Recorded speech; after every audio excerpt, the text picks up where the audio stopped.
This is Chet Holmgren, and I'm down to dunk. This is AJ Mitchell, and I'm down to dunk. This is Alex Caruso, and I'm down to dunk. It's like baby bottle pop. Yeah. This is Adam Flagler, and I'm down to dunk. Hey, it's Isaiah Hartenstein, and I'm down to dunk. This is Kason Wallace, and I'm down to dunk. I can't spell Lucas. Hey, how do you spell Lucas? How do you spell Lucas? This is Lou Dort, and I'm down to Dort. This is Nikola Topic, and I'm down to dunk. This is Dylan Jones, and I'm down to dunk. This is Isaiah Joe, and I'm down to dunk. And there's probably like 50 to 75 Beanie Babies. Give me like your top 3 Pokemon. Brother, I can't even name. This is Jay Will, and I'm down to dunk. Sometimes the way his brain works is it leaves a lot to be desired. This is Kenrich Williams, and I'm down to dunk. Charmander. Yeah. Charmander. Or you're more of a Charmeleon guy. Charmeleon. This is Shake Gilgeous Alexander, and I'm down to dunk. Schlecht. You know what it Schlecht? means? Yeah. That means like bad. It means bad. Yeah. Yeah, that's me. Well, it was a good interview, so it wasn't bad. J-Dub, year 3, and I'm down to dunk for the 3rd time. Thank you.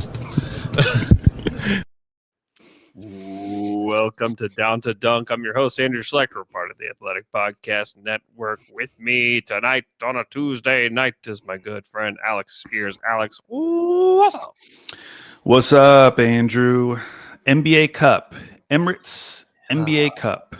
Emirates. When will his team care about their legacy in the NBA Cup? Because they make a mockery of it every season. Every season. Do they don't take it seriously, Andrew. About the cup. So I'm watching now because they're not completely out of this, but they need Utah to make like a little bit of a spurt here, just because of the point differential. Yeah. Well, because that's not going to happen because Utah sucks. They got it down to 13. Okay. Oh, it's down to 10 on my screen.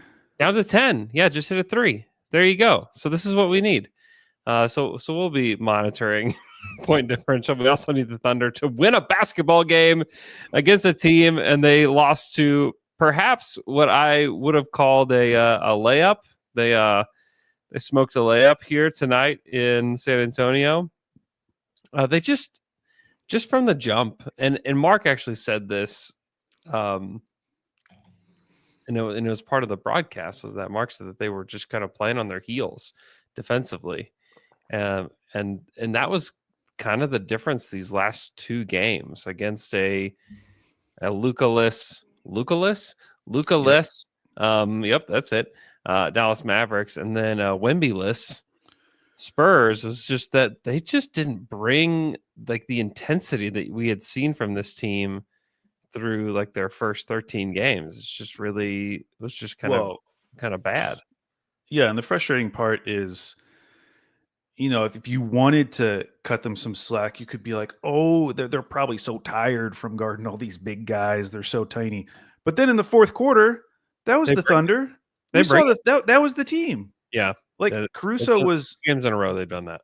Yeah, Caruso was great defensively in that 4th quarter, like causing deflections, like they were getting out in transition. Like that looked like the Thunder. So clearly they could do it, but they did it at the end of a game when they should be the most tired. So I don't really buy that as an excuse. It was just like a really poor showing.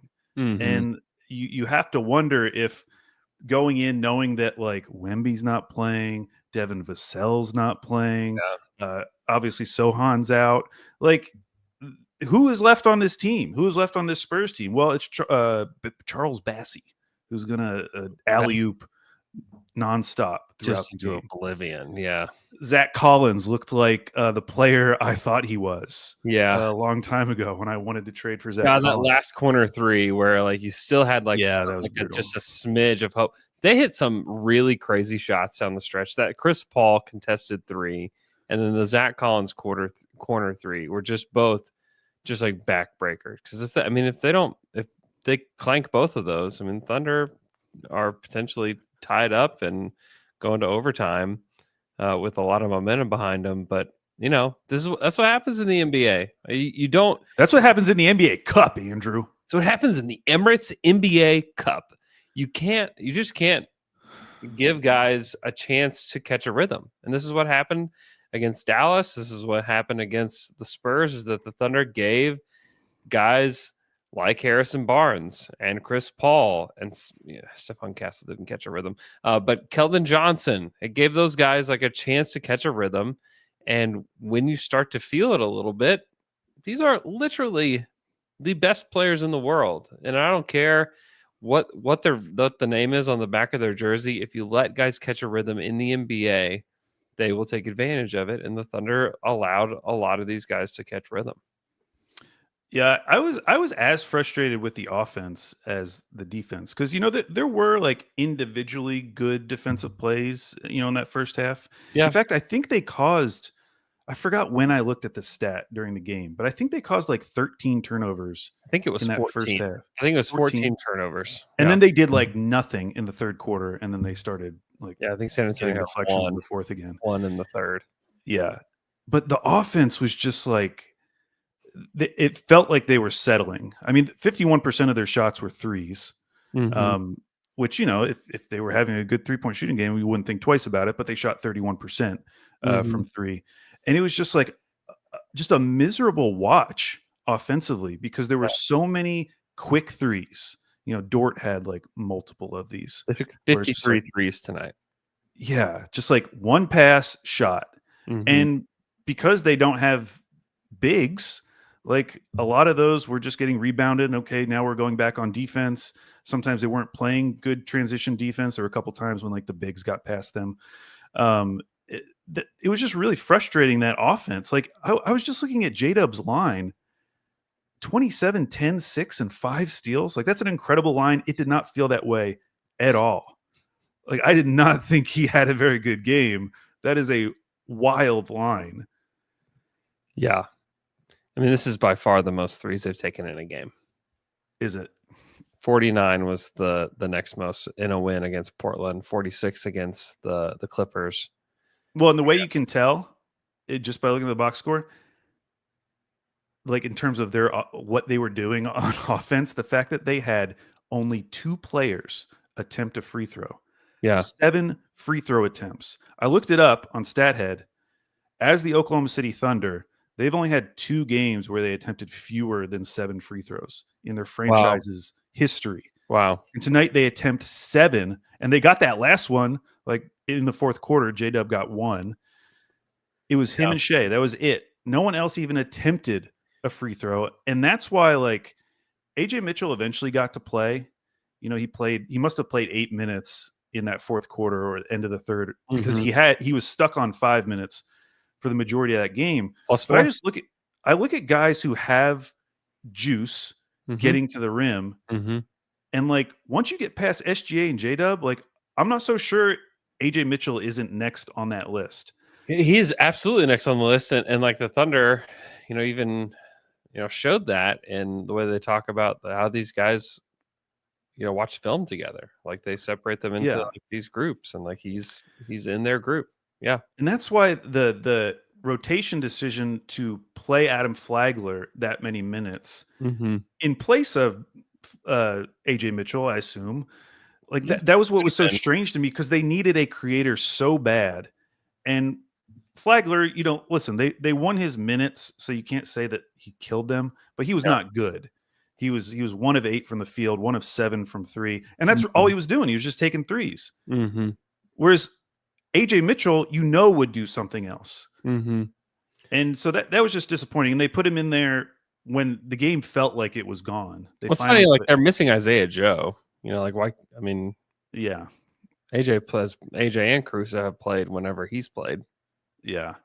So it doesn't necessarily have to be like 1 for 1 there, but they certainly didn't play AJ as much. But the team was just starving for creation in that first half and in the third quarter when the league got blown up. It was just so frustrating, because it's just like, who else do we have? Like you kind of have to play AJ when they're looking like that. Yeah. And Mark just refused to go to him in favor of exploring the roster in an NBA Cup game, Andrew. Just disrespecting the Cup. He is. He did, and he does it over and over, and I don't like it. What if they just secretly don't want this team spending a week in Las Vegas? Honestly, like that sounds so stupid, but if there was one team who would believe something like that, it would be the Thunder. Okay. I would absolutely believe that. I want them to be in Las Vegas so bad. I'm not losing hope. Let's see. Oh, we got it down to 8-point differential. Good job, Utah. Go Jazz. That makes me feel a little better, honestly. Because right now the Thunder are plus 10 in differential. You know what? I'll wait until the end of this Jazz game because I'm going to say something mean about the Jazz, but I'll wait for these 19 seconds so I don't jinx it. That was such a miserable game, and I hate that they ended up doing this fake comeback, which was very believable. I know. By the end, I thought, man, they're going to do this. Like, honestly, before Chris Paul made that like hand in his face 3, I thought. Well, even then, Shea goes right back down and hits it so quickly, and it looks so smooth. It was very fast. Those 4 plays where you had the back-to-back threes. Yeah, like you were swinging through every emotion because it was like, okay, Chris Paul hit it, game's over. Oh, but maybe not. It was like that GIF of that girl who's drinking the kombucha and her face keeps changing. That was those final plays. Yeah. I think that was when Dort hit a 3. Wasn't he the 4th 3 in that sequence? Yeah, just a rough game for the Dort man. Dort had an awful game. He was so bad. He had multiple really funny plays. There was the one where he like got the ball, he turned the ball over, he picked it up in transition. He was somewhere like around the 3-point line, and he kind of just was trying to like back up Chris Paul all the way to the rim, and then he misses the layup. And then the play in transition towards the end of the game where he airballed, I suppose, the layup and then caught it on the other side. It was as if he bottled up all of his like old Dort plays for the season. He released it. And he just drops the bottle and it just shatters just in a I bet Mark was like, "Hey Dort, this is an NBA Cup game. You can go back to old Dort. You can do whatever you want. Let's let Dort loose a little bit." Yeah, let's bring back old Dort. Lou, remember 3 years ago before you watched all that film about taking all the bad shots out of your game? let's unravel that a little bit tonight. So bad. Yeah, they took only 26% of their shots at the rim, which is 20th percentile. Yeah. They allowed, so they were 1 of 9 from the corners, which is awful. Bad. They allowed 18 corner threes from the Spurs. And the Spurs had 8 of those. I mean, that's a great indicator that like the scramble style defense has gone like too far and is just not working for them in a particular night. It's because like they give up more corner threes than any team in the NBA, and they did last year, and that was kind of a part of their strategy.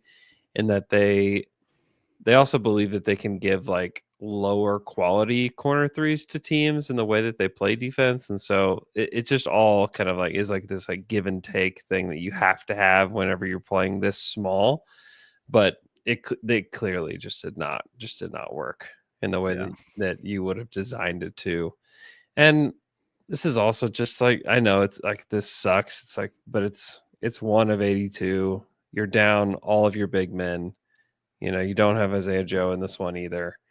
And like, you just frankly don't have anybody outside of J-Dub and Shea that is making an impact. Now, Cason Wallace did kind of break out of his slump, which was nice to see. Yeah. You know, like that. I thought Cason was actually really good tonight. I would say, like, I did too. I was going to say, like, he was probably their best player. Yeah, like J-Dub had an awesome line. I didn't think he had a great game. Shea eventually was really good, but Cason I thought was like pretty solid the whole night. Defensively, he was like one of the only guys like really bringing it in a meaningful way. I thought. In fact, that has to be his career high of assists, right? He had 7 assists. 7? You would think. I'll look it up while we're talking, but I'm pretty sure. It's just amazing on a night where they shoot 41% from the field and 30% from 3 that he can even have 7 assists. To be honest, yeah, true. Yeah, that is his career high. Career high. Shout out. Dort had 12 rebounds. That feels significant too. Well, yeah, that's the crazy thing. They had 13 offensive rebounds. You know, I was looking at Cleaning the Glass, like all the different stats. Their offensive rebound percentage was 30.4%, which is like pretty good, especially for the Thunder. Dude, they've only had like 2 games better than that. they've done this consistently throughout the season, even in losses. Like they consistently crushed the possession battle. Now tonight, it was just that they just didn't make enough shots. Honestly, like that, it came down to that they allowed the Spurs to catch a rhythm, and they just didn't make enough shots. I mean, they took 100 shots to the Spurs 83, and it really came. And it's because it was poor shot selection. Like if they're shooting those threes, but they're actually driving and kicking, and causing the Spurs to have to make a decision, then it's probably good. Those are probably good 51 threes. But I felt like so many of threes tonight were just bring the ball up the court, one pass, maybe two passes around the perimeter, take a three. Yeah. Like they did not pressure the Spurs. They did not make the Spurs have to exert any energy for a lot of that game defensively. And it was just super frustrating because that's what their whole offense is built around, this drive and kick game where you're putting pressure on the rim. It's not just driving to like the nail and passing back out. Like someone has to get into the paint to cause the defense to collapse for this all to work. And Keldon Johnson was awesome. He was very good. He had some big, like he just had some very loud moments. Obviously the dunk, but then like he had like the end of the second quarter. Yeah, he was just ridiculous. Yeah, Mark did talk about Adam Flagler's minutes. He said, with Joe out, I thought he could give us a little bit of that role. He's been really consistent for a long period of time and is a low mistake player, and he's got shooting gravity. Obviously, he didn't shoot it well tonight, but he did what we've asked him to do, which is be reliable on defense, hunt shots on offense. It would be unfair to judge him on his first real stretch of minutes in the regular season for the shot making element. So that was, if you wanted to spin it positive, you could say, well, at least he was getting up shots. Because I actually went back and looked at the NBA Cup games last year, the box scores, just because I wanted to see if Mark really does play like end of the bench guys, like 20 minutes in these games.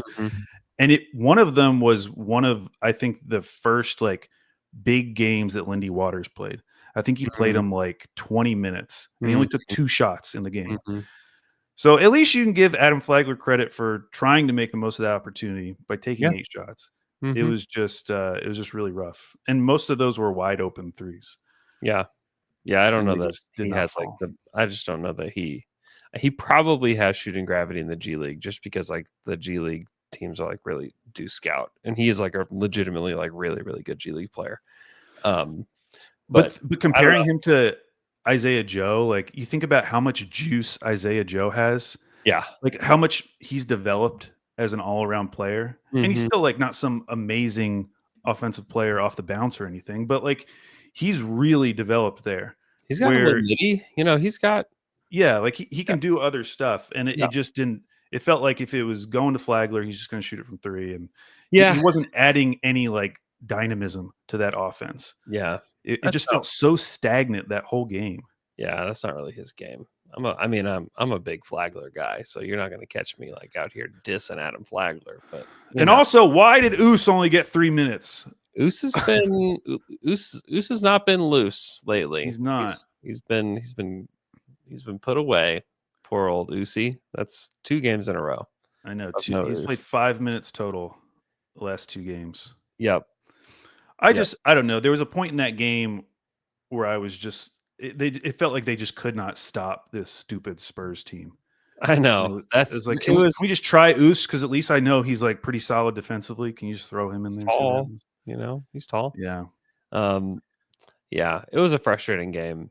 Definitely. It felt like, okay, because they were down early and then they fought back and they'd won the first quarter 35-32. And you just thought, okay, all right, let's get this thing going. And then they're down at halftime and you're like, all right, they've time to lock in, Thunder. Come on. And then they just, the third quarter was just like, they refused to lock in. Just like kept staring at the score at one point thinking, they're really down 20?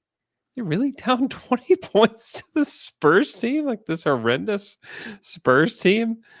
They were definitely down to that horrendous Spurs team.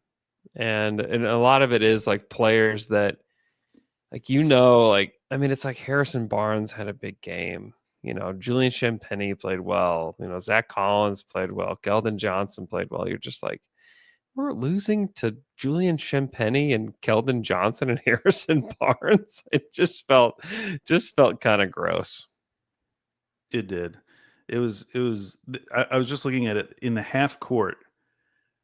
The offense produced 88 points per 100 possessions. That's bad. That's really bad. And honestly, like they do need to find ways to get to the free throw line, and I think that they have not gotten the benefit. There was the one play where Shea drove, got fouled as he was in motion, shoots the ball, that was weird. Doesn't get the continuation.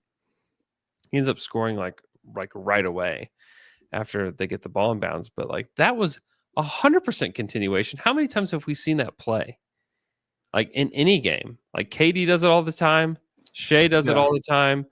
Like how was that not continuation? That was just that one was really weird. Yeah. Like I don't get that. And obviously like the Thunder are not getting the benefit of the doubt for whatever reason. And like some of it was like, yes, they settled for a lot of threes tonight. I think like tonight is probably not like the shining example that you would use like to the NBA of like, hey, they didn't get enough calls tonight. There were certainly a few, but you could look back at other games of like, hey, there's a lot more calls they could be getting. So yeah, that was their worst offensive performance of the season, at least in the half court. Just as a comparison, their worst half court offense performance prior to this game was against Chicago, and it was 99.1. Wow. So they were more than 10 points per 100 possessions worse in this game than they were in their second worst game. That feels right, like that. It does. It was a miserable watch. That goes along with like definitely how that game felt. It just, during the third quarter, I honestly thought for a second, like, okay, they may just like pack up because they have a back-to-back. They play now that it's midnight. They play Portland here in Oklahoma City today. So they did end up playing like this. Shea played 37 minutes. I'm sure. I mean, Shea will be fine, but it's just like, you just wondered if it was even worth it to like fight back. Now, it did help with the point differential and with the Lakers only winning by 6. Okay, like it gives. I was hoping for Dukas time, though. I'll be honest with you, Andrew. Give me some Dukas. Give me some Brandon Carlson minutes. Come on. Okay, I've gone back now, Andrew. That was the worst offensive performance in the half court since the 21-22 season. Wow. Which they didn't win very many games that season. I was going to say that must have been a pretty ugly team that played. And even that season, it would have been their 6th worst. Wow. This was an outrageously bad performance.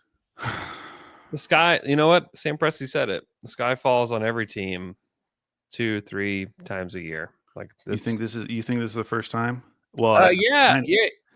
Chet might have been. Chet's injury was probably the first time. But then they rebounded so well from that. They did. They played. They really.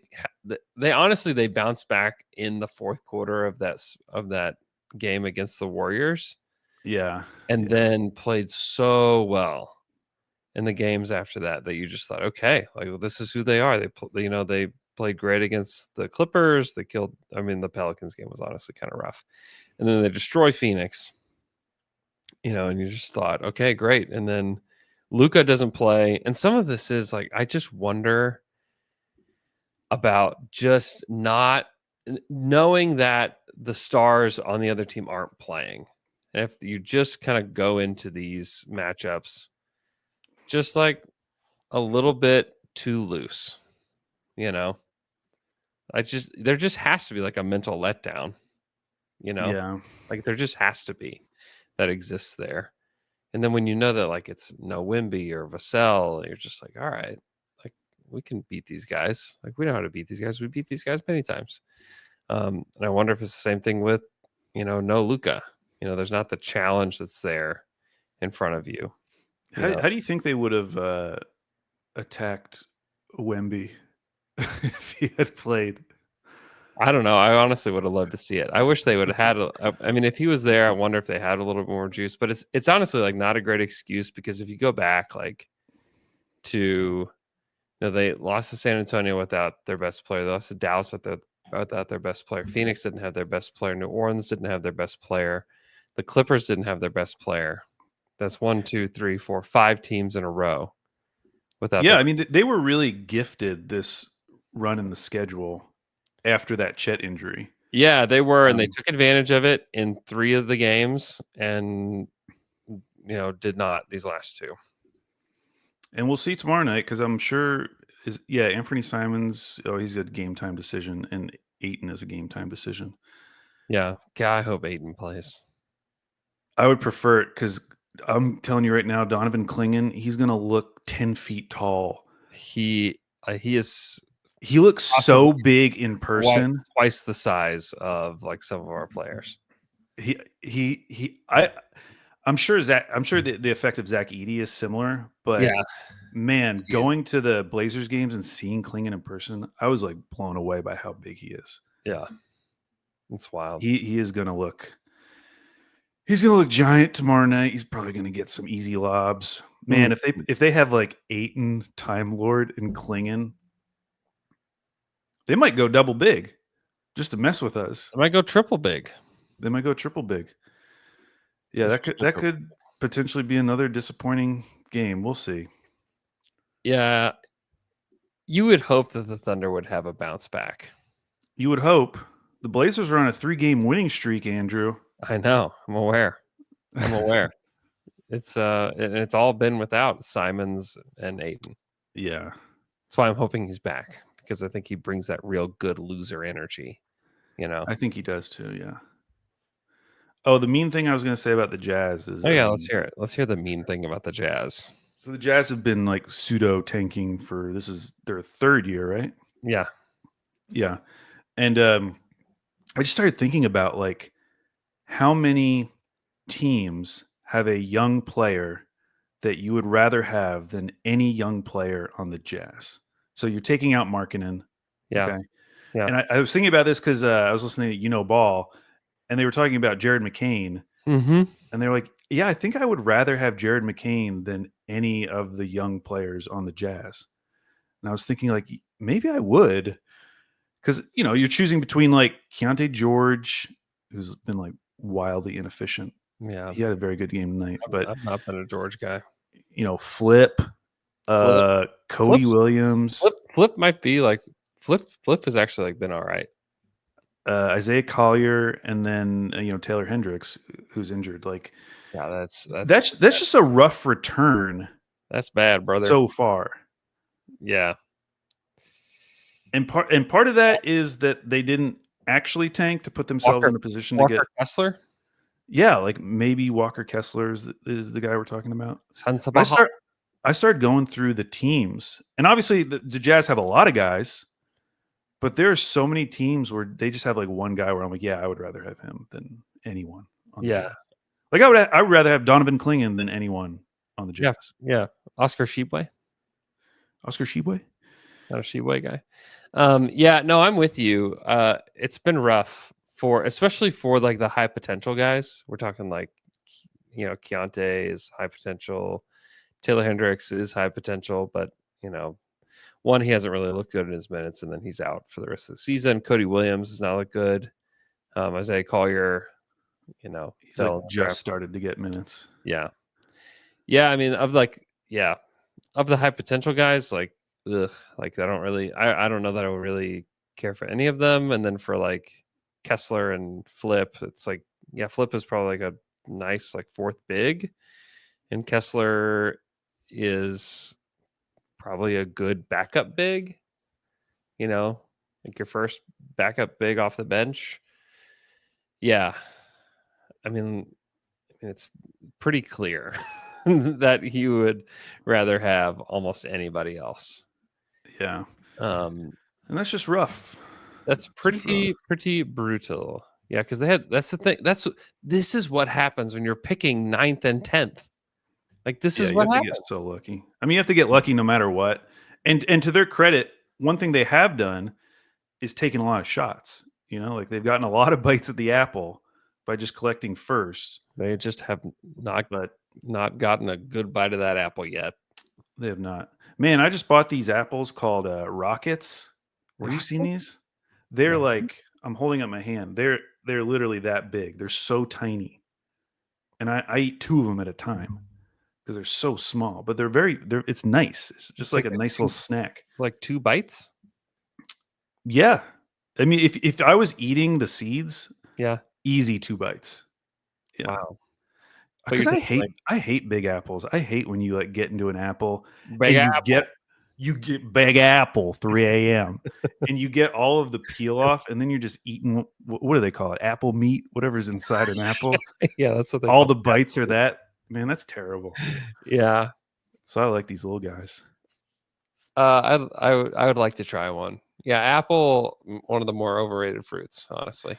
It gets too much pub. Gets way too much. You say that, but like I would put Honeycrisp in like my top 5 favorite fruits. I love Honeycrisp apples. They're so good. It is good, but I'm just saying, like apples overall, though. Yeah, apples overall are very overrated. Way overrated. Too much pub.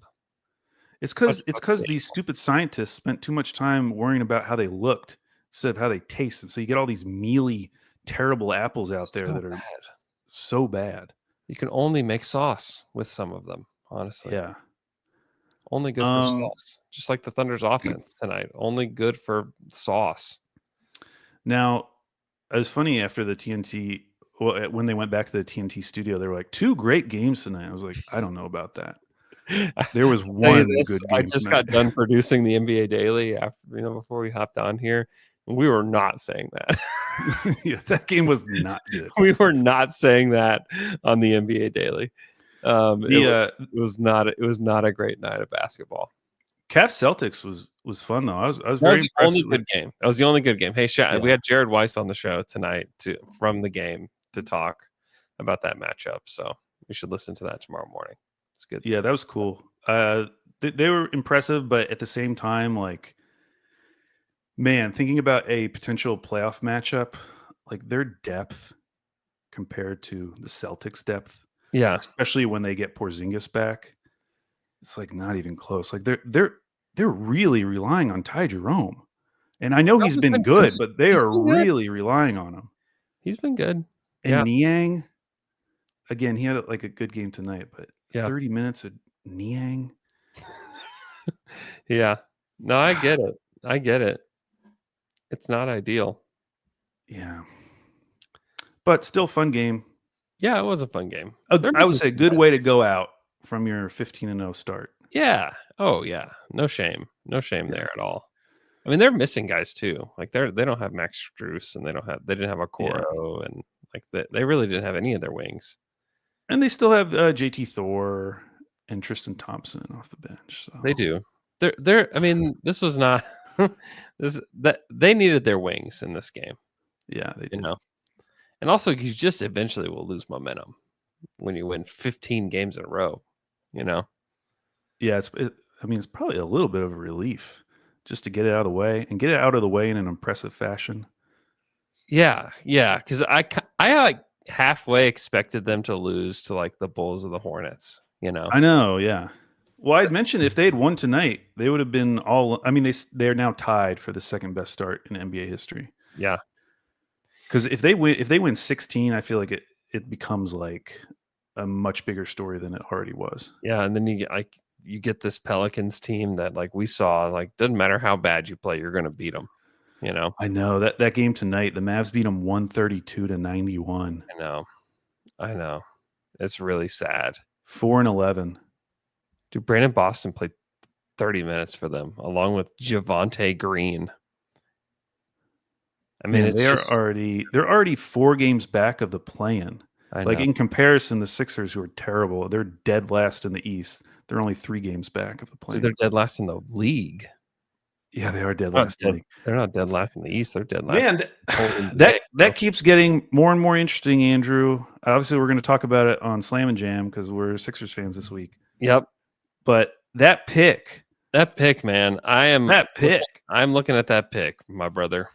It's gone from like just kind of a funny throwaway thing to talk about So now it's like, do we have a shot? Because they can't pack it in. Like No. They're not. Can't. They're not going to. They're definitely not going to. But you know what? They are going to have to scrap and claw to the point where we are going to have Liam McNeely just delivered straight to our doorstep. Now tell me about this guy. What's his deal? 6'8" shooter. Plays at UConn. He played with Cooper Flagg in high school. Okay. Can handle He's from the ball. Maine? No, because they played at he's from Texas. Montverde. They played at Montverde together. Okay. Yeah. No, Cooper went down to Montverde. So yeah, he's interesting. Liam can like really pass. He can really shoot it. You know. Where is he getting mocked right now? Like, how are people talking about him? He's like in like the 7 to 14-ish range, probably would be my guess. So he really, I watched Montverde play in Vegas last year during what was called the in-season tournament, which I'm so glad they now call it the NBA Cup. That's so much better. At the in-season tournament, and he really stuck out. I thought that in the game that I saw of Montverde, like he was the best player on the court. Man, just as we're talking now about next year's draft, it's going to be so nice to see Topic. Like, yeah, tonight's game is like exhibit A of why they need a player like him. Yeah, definitely. Like he would answer a lot of those questions. Yeah, now, probably not defensively, but offensively, he would really help right now if he plays the way that he played in like the games that we watched, the highlights we watched. And he's a guy that gets into the paint, and he's a guy that scores at the rim. Like there's definitely room for somebody like him on this roster. Definitely, there's no doubt. So that is like a really interesting thing that like the Thunder can go into one. It could be a very interesting summer league team if you go into summer league with like Topic and potentially 2 lottery picks, going into summer league and then going into the season. Like you have like this team that who knows what they'll do in the playoffs. I think this team can go very far in the playoffs, and then to enter in next season with like 2 potential lottery picks, like it's just really fascinating. And guys that there are guys in this class that I think are really interesting fits for the Thunder as like big shooters that could come in off the bench that could potentially make an impact. And like in both, like it's funny, like Concanupple and Liam McNeely are like these 19-year-old freshmen, like big guys that play on the wing and that can really, really shoot the rock. It's like, yeah, I'd like one of those guys, please. Yeah, take one of those guys on my team. That would be nice. Because that's really that's what this team lacks. It's just like a guy that's 6'8" that can really shoot it from deep. We obviously have a lot of 6'5" guys. That has been well established over this last like couple of weeks. Yeah, I still think that creation is like the number one thing for this offense, though. Because like even sometimes when Shea's out there, I feel like it gets bogged down. Just having like another creative guy, someone who does things that are surprising. But like that's the thing about like both of the bigs that are out. It's like Hartenstein and Chet are obviously like. Yeah, guys, I'm very excited about Hartenstein. He'll be one of the best creators on this team the second he steps on the court. Without a doubt. I mean, the stuff that he can do from the middle of the floor with guys just kind of running all around him is going to be so helpful to like this team just not having the worst half court offense in the NBA ever. Like he's going to help a lot. He's going to help a whole lot. And like once we eventually get Chet back too, I don't think you have those same problems. But like, yeah, for now, especially without Hartenstein in the lineup, what's the update on him? There's no update. Marcus, I feel like I've seen people getting excited. Mark isn't giving medical updates anymore, but I mean, he's been working out. He doesn't have the brace on anymore. Okay. So, I mean, that tells me that he's getting pretty close. Doesn't have the brace on and is clearly like been able to like still like condition the rest of his body and everything just because it's just his hand. So, I don't know what that means as far as how close he is. I mean, you look at the schedule and like I would love to get him back by LA. Well, I was just about to say, like, the schedule itself like has this like nice gap of 4 days before they head out on the road to where, oh yeah, like, would it make sense for him to debut in Sacramento if he's ready to go? Maybe. And Sabonis has actually been out for a few games. I don't know how long that's going to be. Yeah, Domas is out. That we could continue this streak of the Thunder playing teams missing their best player. Without their best player. Yeah, I mean that could continue. But yeah, I mean I don't know if that's true or not. I could see a world where they just are like, hey, you're not going to play on this road trip at all, and then we'll debut you against Utah on Tuesday. What is that? Tuesday, December 3rd. But we're getting close to like the time where he's supposed to be back. Yeah. This next stretch, man, starting with that Sacramento game, 10 of the following 12 games are on the road. Yeah, and some of those are easy theoretically. Yeah, but and if they don't go to Vegas, really if they don't go to Vegas, like some of these games will probably be at home that they fill in during the TBD time. Oh, okay. Yeah, because they have. It's funny. There are 2 home games in this stretch as of right now. Yeah, Utah and the Wizards, which is kind of nice. Yeah, I mean they just had this long stretch at home. I mean 6 straight home games. So yeah, I mean the road is a calling the Thunder right now. No home Thunder games during Thanksgiving week. How about that? It's good to watch them on TV late. They get an ESPN game. Yeah, 2 ESPN games back to back. Yeah, and another NBA Cup game next Friday.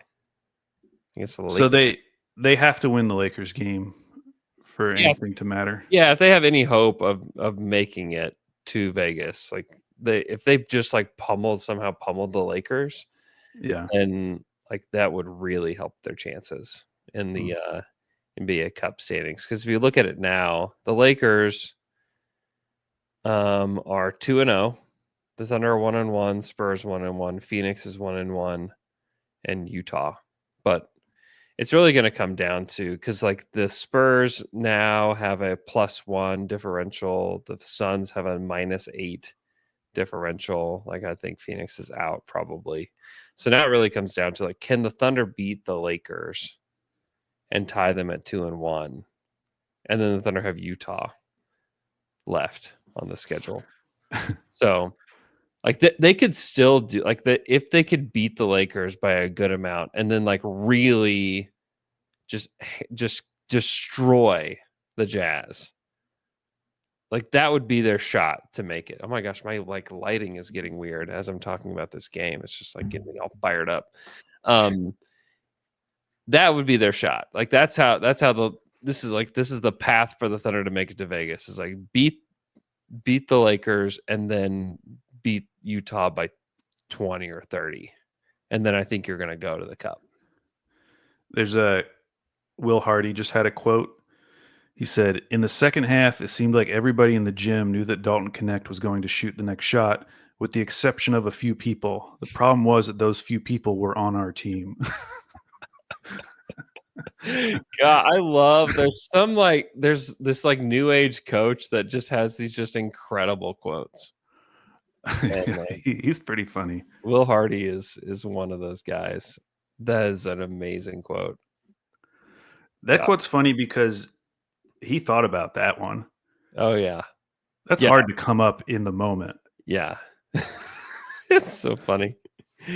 How am I going to roast my team? How am I going to just embarrass these losers? That's the Chauncey Billups quote about losers and sleeping well. It's like still Just absolutely kills me. It's so funny. And it worked, man. It worked. 3-game win streak. So the Jazz picked Cody Williams at 10. If you could retroactively redraft for the Jazz, who would you want for them in that spot today? Let me go back and take a look. I mean, Markkanen and Lively is pretty good, especially if they didn't like Walker Kessler. Well, this is last year.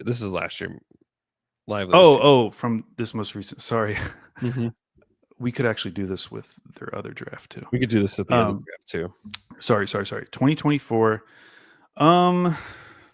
Is it McCain? Honestly, I think it might be Topic. Yeah. Yeah. Like, if they knew going into this season that they were finally going to actually tank, Mm-hmm. you know, what better way to do that than take a guy who was mocked as a top 5 guy Yeah. in a lot of the mock drafts leading up until that injury. Mm-hmm. You take him, you know he's not going to play. He's not going to help you. He's not going to hurt you. Mm-hmm. And then you'll get that player next year. You get another year to see what Keontae George does. Yep. And then, like, yeah, so next summer you have like 2 potentially lead ball handlers and you'll have to make a decision eventually. Yeah. But who cares? Who cares? I agree. Yeah, that's a good one. I think McCain too. I was big on McCain before the draft as well. But no, I don't feel like anyone was taking McCain at 10. I don't know. That draft was so bad. Who cares? Well, yeah, now. Well, I mean, I guess we knew then too. Yeah, we knew. Of course we knew. But it's becoming more obvious. Yeah, it was. I mean, it's really bad. It's a really, really bad draft. McCain looks awesome, though. Offensively, he's just a flamethrower. Yeah. Yeah, in 23, man, remember how much hype like the Taylor Hendricks, Jarris Walker. Dude, I love both of those guys. I know. I talked myself into both of them. I mean, I really loved Jarris Walker for the Thunder at that time because we were so focused on, like, we need to have a big 4, but not too big. Yep. Like, we need to have a guy who can kind of do everything. 7'250", can move, can't pass. I was like, yeah, this is the guy. And then Taylor Hendricks, like his shot blocking was like really intriguing. Mm-hmm. Yeah, I was into both those guys. Yep. Brutal. But yeah, man, after Hendricks, who knows? I mean, he could end up being a good player. That was a brutal injury he had. But you go Kaysen Wallace, Jett Howard, Derek Lively, Grady Dick. Yeah. Man, some good names. Grady would be great in Utah, by the way. I can't believe how He'd be fun great. he is. He would be great in Utah. Yeah. Yeah, he's a nice player. Great. He would have been fun on OKC. Because really the only player they have like that is Isaiah Joe. Yeah. Who will just like run around constantly, constant movement on offense. It would be Grady's like a lot bigger than I know, yeah. He's way bigger than Joe. Yeah, I just don't know that he defensively. I just think I would be interested to see a player like that and like what Mark would do with them. That's all. Well, I mean, we kind of saw it with Giddey. I mean, he was able to insulate Giddey for at least for the regular season. I mean, he was. His lineups were really good. That's fair. And Grady, but yeah, maybe in 5 years when we see Grady Dick in the playoffs, because I think it's going to be a minute. We'll finally learn whether he can hold up in the playoffs. Yeah, that's how this will work. Oh, that's funny. Okay, so Thunder play tonight in Portland, or not in Portland, in Oklahoma City against the Portland Trailblazers, and they get 4 days off. So they'll get practice time. We'll see about Hartenstein. We'll also see about Isaiah Joe and like his healing as well. So I mean, it'll be certainly interesting to see how they respond tomorrow, because I think it's really important for teams to respond after like a rough loss like this. And these losses happen. I understand, like as a fan, like being really frustrated about this, but like this is 1 of 82. This is the Thunder down a lot of players that are very meaningful to the team. Isaiah Joe is like one of their key floor spacers. You have no bigs. It's just you're also like still like trying to explore the roster a little bit. And I'm sure people will find ways to be frustrated about that. But like, if you're frustrated about that, like, I'm sorry, but like, this is what they do. Like, this is what they have continually done. This is just like how they operate. And you can be frustrated, or you can just like understand, like, yeah, this is part of it. This is part of what they do, and sometimes it's really worked, and sometimes it hasn't. It really worked when they just threw Isaiah Joe into that rando Dallas game on the road, and he made all those threes and they made that comeback, that very unexpected comeback. So, you don't learn that without just trying stuff. And then sometimes it doesn't look as good. You go 1 of 7 from 3, like some of that stuff you can't really control. But I don't know. I just can't get mad about this game. It was just like one of like you mentioned it. It's like one of their worst games that they've had, including some of the tanking years, on the offensive end. Yeah, I think if there's one bright spot of this game, it's that very well may be the worst game they play all season offensively. Yeah, and what's funny is that like they have lost games where you're just like, man, that was a putrid loss, and still, they lost by 4, or no, they lost by 6. It's not like they lost by like 15 or 20 or whatever. And I'm sure that if they played like that during the tanking years, like they would have lost by 30. So like there's like, like they still have like, even though they're down all these players, like they still have like this, like the margin for error is like still pretty wide for them, and you're wondering, like, I wonder if they're like mentally kind of like playing around with that a little bit, like not intentionally, but like you just wonder.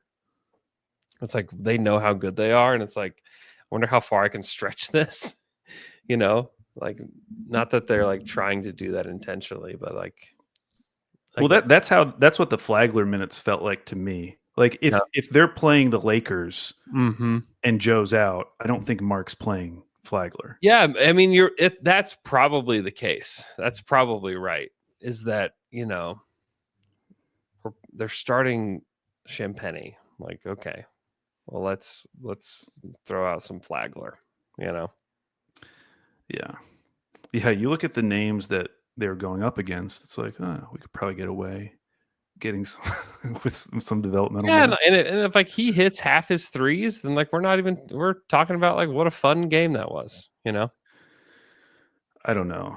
Even if he just hit half his threes, I still think that would have been a miserable watch. Also, Kenrich and Alex Caruso went 0 of 8 from 3. Actually, J-Dub, Kenrich, and Caruso went 0 of 14. 0 of 14 is brutal. And then you account for like Flagler and Dylan Jones went 2 of 10 themselves. Yeah. I mean, it was just a brutal shooting performance. Somehow we didn't even mention Dort, who made those 2 threes at the end because he was 0 for 6. Yeah, fourth, but then he made 2 threes, which were his only points of the game, by the way. That is correct. Had he not made those, he would have had the craziest stat line of 12, 2, 2, 1, and 0. Yeah. Like that would have been wild had he not made those. Now I'm thinking about it more, that really did feel like a throwback game. That felt like a tank year game. It kind of did. Like if I had gone in with different expectations into that game, that would have that was the experience of watching those tanking teams. Yeah, just like this team is terrible. What is Dort doing? Shea's the only good player on the floor. Like, why are they trying so hard? Yeah, I don't know. I would just say, like, Thunder fans, like, don't allow this to bother you too much. Okay, what if they lose to Portland tomorrow night, Andrew? Though, can we freak out then? I don't know. I mean, it depends on how it happens. If it happens like this again, like I will allow a 48-hour freak out.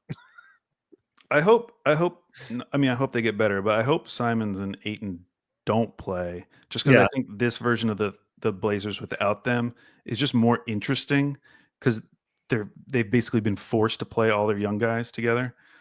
So it ends up being very fun. It's like Jeremy Grant plus all of our young guys. Yeah. Which is entertaining, but also is like high variance. Like Well, they can be so bad night to night. Yeah. I'm intrigued to watch this Portland team up close. That should be fun.